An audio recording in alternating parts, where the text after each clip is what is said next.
நீங்கள் பார்த்து கொண்டிருப்பது உங்கள் ஜாஷுவா டிவி. சகல ஜனங்களுக்கும் நற்செய்தி. எல்லாருக்கும் நம் இயேசு சிறந்தவரே, எல்லாருக்கும் நல்லவரே. எல்லாருக்கும் நம் இயேசு சிறந்தவரே, எல்லாருக்கும் நல்லவரே.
ஆண்டவராகிய இயேசு கிறிஸ்துவின் நாமத்தினாலே உங்களுக்கு என்னுடைய அன்பான வணக்கத்தையும் வாழ்த்துக்களையும் தெரிவித்துக் கொள்கிறேன்.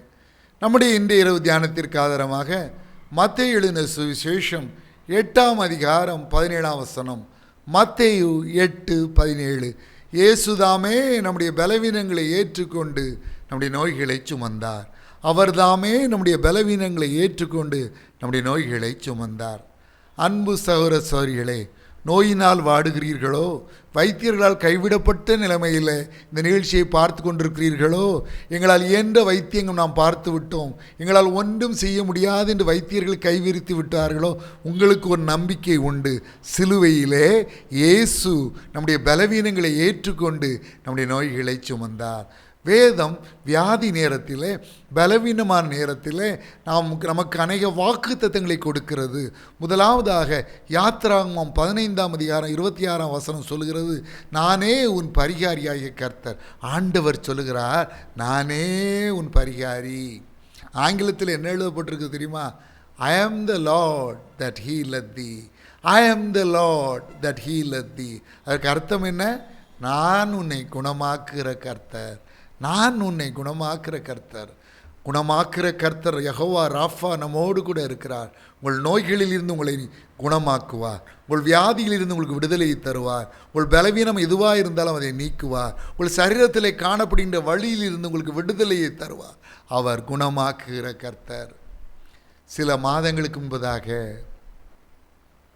ஒரு கல்லூரியிலே பேராசிரியையாக பணியாற்றுகின்ற ஒரு சகோதரியுடைய சிறுமகள், 8 மாதம் அந்த பிள்ளைக்கு அப்பொழுது இருந்திருக்கும்.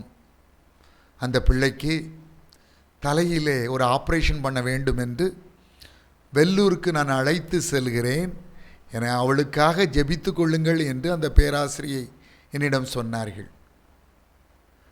நான் அவர்களுக்காக ஜெபித்தேன். ஆண்டவர் திட்டமும் திடமாய் சொன்னார், சர்ஜனுடைய நைஃப் அந்த குழந்தையின் தலையில் படாது, ஆப்ரேஷன் இல்லாமலே அந்த குழந்தையை நான் சுகமாக்குவேன் என்று சொன்னார். ஆண்டவருடைய வாக்குத்தத்தங்கள் எப்படிப்பட்டதான்? எபிரேயர் 10:23 சொல்கிறது, வாக்குத்தத்தம் பண்ணினவர் உண்மையுள்ளவராயிருக்கிறார். தீத்து 1:3 சொல்லுகிறது, அவர் பொய்யுரையாத தேவன். எண்ணாகமம் 23:19 சொல்லுகிறது, பொய் சொல்ல தேவன் ஒரு மனிதன் அல்ல, மனமாற ஒரு மனுபுத்திரனும் அல்ல. அவர் சொல்லியும் செய்யாதிருப்பாரோ, அவர் வசனித்தும் நிறைவேற்றாதிருப்பாரோ. 1 சாமுவேல் 15ஆம் அதிகாரம் 29ஆம் வசனம் சொல்லுகிறது, இஸ்ரவேலின் ஜெயபலமானவர் பொய் சொல்லுகிறதும் இல்லை, தாம் சொன்னதை பற்றி மனஸ்தாபப்படுகிறதும் இல்லை, மனமாற ஒரு மனிதனும் அல்ல. யோபு 33:14 சொல்கிறது, தேவன் ஒரு விசை சொல்லி இருக்கிற காரியத்தை 2ஆம் விசை பார்த்து திருத்துகிறவர் அல்லவே. நண்பு சகோதர சகோதரிகளே, வாக்குத்தத்தம் தாமதிக்கிறது என்று கலங்கி போகிறீர்களோ, தேவன் பொய் சொல்லிவிட்டாரோ என்று நினைக்கிறீர்களோ, ஆபகுக்கு 2ஆம் அதிகாரம் 3ஆம் வசனத்தை வாசித்து பாருங்கள். குறித்த காலத்துக்கு தரிசனம் இன்னும் வைக்கப்பட்டிருக்கிறது, முடிவிலே அது விளங்கும், அது தாமதித்தாலும் அதற்கு காத்திரு, அது நிச்சயமாய் வரும், அது தாமதிப்பது இல்லை. அந்த குழந்தைக்கு ஆப்ரேஷன் இல்லாமலே சுகம் கொடுப்பேன் ஆண்டவர் சொன்னார். அதே அந்த ஃபோனிலே அந்த கல்லூரி பேராசிரியராக இருந்த அந்த குழந்தையுடைய தாயாரிடம் சொன்னேன். பல பரிசோதனைகள் அந்த குழந்தைக்கு செய்யப்பட்டது. இறுதியில் அவளுக்கு ஆப்ரேஷன் அவசியம் இல்லை என்று சொல்லி அவளை அனுப்பிவிட்டார்கள். அந்த கல்லூரி பேராசிரியர் அந்த குழந்தையுடைய தாயார் பாளையங்கோட்டையிலே அந்த பிள்ளையை பரிசோதனை பண்ணினார்கள். அங்கேயும் அவளுக்கு ஆப்ரேஷன் அவசியம் இல்லை, அவள் சுகமாகிவிட்டாள் என்ற நல்ல செய்தி கிடைத்தது. ஆண்டவர் நம்முடைய பரிகாரி. அது மாத்திரமல்ல, யாத்திராகமம் 23:25 அவர் உன் அப்பத்தையும் உன் தண்ணீரையும் ஆசீர்வதிப்பார், வியாதியை உன்னிலிருந்து விலக்குவேன்னு சொல்கிறார். நாம் சாப்பிட்ற உணவின் மூலமாகவும் நாம் குடிக்கும் நீரின் மூலமாகவும் அநேக வியாதிகள் நம்மை தொடுகின்றது, நம்மை ஆக்கிரமித்து கொள்கிறது. ஆகவே தான் ஒரு அட்வைஸ் உங்களுக்கு கொடுப்பேன், என்ன சாப்பிட்டாலும் என்ன குடித்தாலும் தேங்க்யூ ஜீசஸ், ஆண்டவருக்கு மனதிலே நன்றி செலுத்தி bless this food. ஆண்டவரே இந்த தண்ணீருக்காய் நன்றி, இந்த உணவிற்காய் நன்றி, இந்த தண்ணீர் இந்த உணவை ஆசீர்வதித்து தாரும், மனசுக்குள்ளே ஜெபம் பண்ணிட்டு சாப்பிடுங்க, ஒரு வியாதியும் வராது. ஜேஎஃப் ரோலாண்ட்ஸ் என்ற தென்னாப்பிரிக்கா சேர்ந்த பாஸ்டரை 9 முறை உணவில் விஷம் கொடுத்து கொல்ல நினைத்தார்கள். ஆனால் ஒரு முறை கூட அந்த விஷம் அவரை பாதிக்கவில்லை, அந்த விஷத்தால் அவரை கொல்ல முடியவில்லை. காரணம், எப்போ உணவு சாப்பிட்டாலும் அவர் ஆண்டவருக்கு நன்றி செலுத்திட்டு அந்த உணவு ஆண்டவர் ஆசீர்வதிக்க முடிச்சு ஜெபிச்சுட்டு தான் சாப்பிடுவாராம். நாமும் அப்படி பழகிக்கொள்வோம். உபாகமம் 7:15 சொல்கிறது, கர்த்தர் சகல நோய்களையும் உன்னை விட்டு விலக்குவார் என்று. இந்த சகலில் உங்களுக்கு வந்திருக்க நோயும் அடக்கம், அதை ஞாபகத்தில் வச்சுக்கிடுங்க. ஏசாயா 53:5 சொல்கிறது, நம்முடைய மீறுதல் நிமித்தம் அவர் காயப்பட்டு நம்முடைய அக்கிரமங்கள் நிமித்தம் அவர் நொறுக்கப்பட்டார், நமக்கு சமாதானத்தை உண்டு பண்ணும் ஆக்கினை அவர் மேல் வந்தது, அவருடைய தழும்புகளால் குணமாகிறோம். இயேசுவின் தழும்புகளால் குணமாக்க முடியாத நோய் என்று ஒன்றுமே கிடையாது. இந்த பேதுரு ப்ரெசன்ட்னு சொல்லுவார். எப்படி சொல்வார்? 1 பேதுரு 2:24 நாம் பாவங்களுக்கு செத்து நீதிக்கு பிழைத்திருக்கும்படி அவர்தாமே தமது சரீரத்திலே நம்முடைய பாவங்களை சிலுவின் மேல் சுமந்தார், அவருடைய தழும்புகளால் குணமானீர்கள். இயேசுவின் தழும்புகள் உங்கள் நோய்களை குணமாக்கும், குணமாக்கி விட்டது என்று விசுவாசிங்கள். காரணம் யாக்கோபு 5:15 சொல்கிறது, விசுவாசம் உள்ள ஜெபம் பிணியாளியை ரட்சிக்கும். ஒருவேளை வியாதியினால் விசுவாசிக்க முடியாத பலவீனமான நிலையில் நீங்கள் இருக்கலாம். உங்களுக்காக நான் விசுவாசிக்கிறேன், இயேசு உங்கள் நோயை குணமாக்குவார். பல மாதங்களுக்கு முன்பதாக வாட்ஸ்அப்பை பார்த்து கொண்டிருந்த பொழுது என்னுடைய நண்பர், சிறுவர் ஊழியம் செய்கிற ஒரு சகோதரர், அவங்க அக்கா மரணப்படுக்கையில் இருப்பதாக ஒரு செய்தியை அனுப்பி ஜெபிக்க கேட்டிருந்தார்கள். அவர்களுக்கு மிக மரணத்துக்கு சமீபமான ஒரு சூழ்நிலை, வியாதியில் மிகவும் பலவீனப்பட்டு மரணப்படுக்கையில் ஐசியூவில் அட்மிட் பண்ணிக்கப்பட்டிருந்தார்கள். அந்த அக்காவுக்கு கல்லறைக்கு கூட பார்த்துட்டாங்க. அவ்வளோ திட்டமாக அவங்க மறிச்சிருவாங்கன்னு நினச்சாங்க. திட்டமாக அவங்க மரணமடைவார்கள் என்ற சூழ்நிலையில் கல்லறை கூட அவங்களுக்கு பார்த்துட்டாங்க. அப்படிப்பட்ட சூழ்நிலையில் நான் அந்த சகோதரருக்கு ஃபோன் பண்ணேன். வேதம் சொல்லுகிற தானியேல் தீர்க்கதரிசன புத்தகத்தில் நம்முடைய சுவாசத்தை அவர் தனது கையில் வைத்திருக்கிறாராம். வேதம் சொல்லுகிறது நம்முடைய ஜீவன் கிறிஸ்துவுக்குள் மறைந்திருக்கிறது. எந்த பிசாசும் நம்மளை ஈஸியாக நம்மளை கொண்டுட்டு போயிட முடியாது. எந்த துர்குணமான பொல்லாத மனிதர்களும் நம்முடைய உயிரை ஈஸியாக பறிச்சுக்கிட்ட முடியாது. அந்த உயிர் கிறிஸ்துவுக்குள் பாதுகாப்பாக இருக்குது. நம்ம சுவாசம் இயேசுவின் கையில் இருக்குது, தேவனுடைய கையில் இருக்குது, கர்த்தருடைய கையில் இருக்குது. பிசாசின் கையிலையோ பொல்லாத துர்குணமான மனிதனுடைய கையிலையோ நோயின் கையிலையோ வியாதியின் கையிலையோ இல்லை. இந்த சகோதரரை நான் உற்சாகப்படுத்தி பலப்படுத்தி திடப்படுத்துகிற வார்த்தைகளை சொல்லிட்டு, கவலைப்படாதீங்க brother, I will pray for her daily. நம்ம போராடி ஜெபம் பண்ணுவோம் டெய்லி. அந்த சகோதரிக்கு 6 நாட்கள் ஜீவ மரண போராட்டம். இந்த சகோதரி ஐசியூவில் மரணத்தோடு போராடி கொண்டிருந்தார்கள். அவளுக்காக உயிர் பிச்சை கேட்டு அனைவரும் ஜெபித்தோம். தேவன் மனம் இறங்கினார். ஐசியூவில் இருந்த சகோதரி நல்லா சுகமாகி வார்டுக்கு வந்தாங்க. இன்றைக்கி அங்கேருந்தும் டிஸ்சார்ஜ் ஆகி நல்ல ஆரோக்கியத்தோடு சென்னையில் வாழ்ந்து ஒரு ஜீவனுள்ள சாட்சியாக இருக்கிறாங்க. இயேசு கிறிஸ்துவால் குணமாக்க முடியாத வியாதி என்று ஒன்றுமே கிடையாது. மல்கியா 4:2 என் நாமத்துக்கு பயந்திருக்கிற உங்கள் மேல் நீதியின் சூரியன் உதிக்கும், அதன் செட்டைகளின் கீழ் ஆரோக்கியம் இருக்கும் என்று அவர் சொல்லுகிறார். அது மட்டுமல்ல, வேதம் சொல்லுகிறது எரேமியா 30:17 நான் உனக்கு ஆரோக்கியம் வர பண்ணி உன் காயங்களை ஆற்றுவேன். எரேமியா 33:6 சொல்கிறது, நான் அவர்களுக்கு சௌக்கியமும் ஆரோக்கியம் வர பண்ணி அவர்களை குணமாக்கி அவர்களுக்கு பரிபூர்ண சமாதானத்தையும் சத்தியத்தையும் வெளிப்படுத்துவேன்.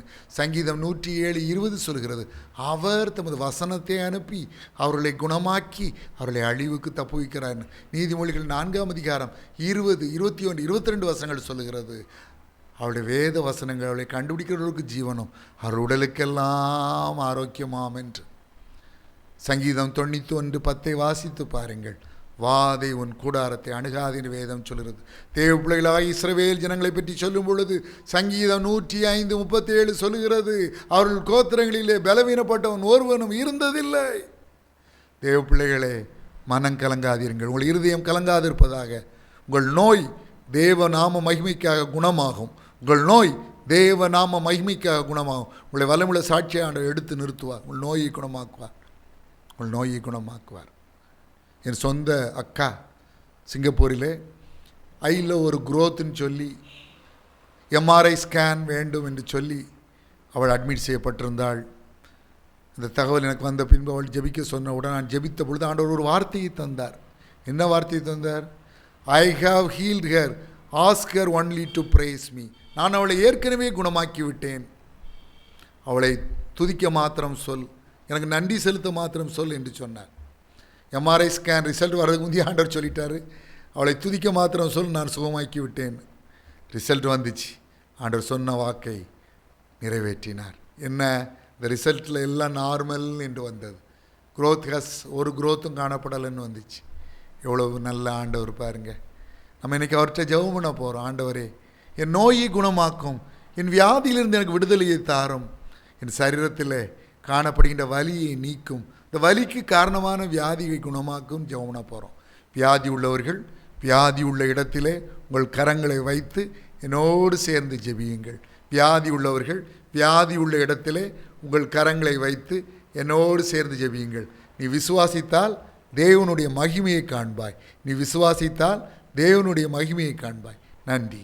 அன்புள்ள பரம தகப்பனே, இந்த நிகழ்ச்சியை பார்த்து கொண்டு வியாதி உள்ள இடத்தில் தங்கள் கரங்களை வைத்து கொண்டு என்னோடு சேர்ந்து ஜெபிக்கிற தேவ பிள்ளைகளுக்காய், உம்முடைய பிள்ளைகளுக்காய் நான் வருகிறேன், உம்முடைய சமூகத்திலே வருகிறேன்.